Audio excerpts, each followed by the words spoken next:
10th prelims 18-ാം തീയതിയും 1-ാം തീയതിയും എഴുതാൻ കഴിയാത്തവർക്ക്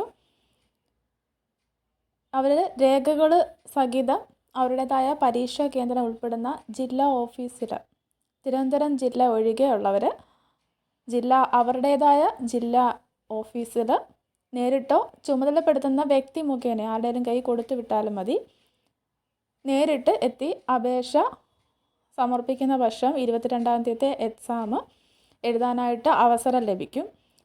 തിരുവനന്തപുരം ജില്ലയിലെ അപേക്ഷകൾ ആസ്ഥാന ഓഫീസിലെ EF വിഭാഗത്തിൽ നേരിട്ട് ലഭ്യമാക്കേണ്ടതാണ്. തപാൽ അല്ലെങ്കിൽ ഇമെയിൽ വഴിയൊന്നും അപേക്ഷകൾ സ്വീകരിക്കുന്നതല്ല. 3/8/2026 ഇന്നു മുതൽ 7-ാം തീയതി വരെ, 7-ാം തീയതി വൈകുന്നേരം 5:15 വരെയുള്ള അപേക്ഷകൾ മാത്രമേ സ്വീകരിക്കുകയുള്ളൂ. നേരിട്ടെത്തിയാണ് കൊടുക്കേണ്ടത്. മെഡിക്കൽ സർട്ടിഫിക്കറ്റിൻ്റെ മാതൃക PSC ഒഫീഷ്യൽ വെബ്സൈറ്റിൽ ഹോം പേജിൽ മസ്റ്റ് നോ എന്ന ലിങ്കിൽ PSC എക്സാം അപ്ഡേറ്റ്സിലും ഡൗൺലോഡ്സ് എന്ന ലിങ്കിൽ സർട്ടിഫിക്കറ്റ് ഫോർമാറ്റിലും ലഭ്യമാണ് എന്ന് പറയുന്നു.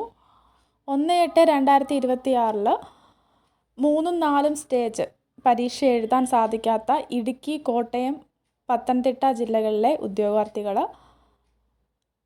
അതാത് ജില്ലകളിലെ ഓഫീസുകളിൽ നേരിട്ട് അപേക്ഷ സമർപ്പിക്കേണ്ടതാണ്. 7-ാം തീയതിക്ക് മുമ്പ് അപേക്ഷ കൊടുക്കേണ്ടതാണ്. സംശയങ്ങളുണ്ടെങ്കിൽ അതാത് ജില്ലാ PSC ഓഫീസിൽ വിളിച്ചിട്ട് തിരക്കിയിട്ട് മാത്രം പോവുക.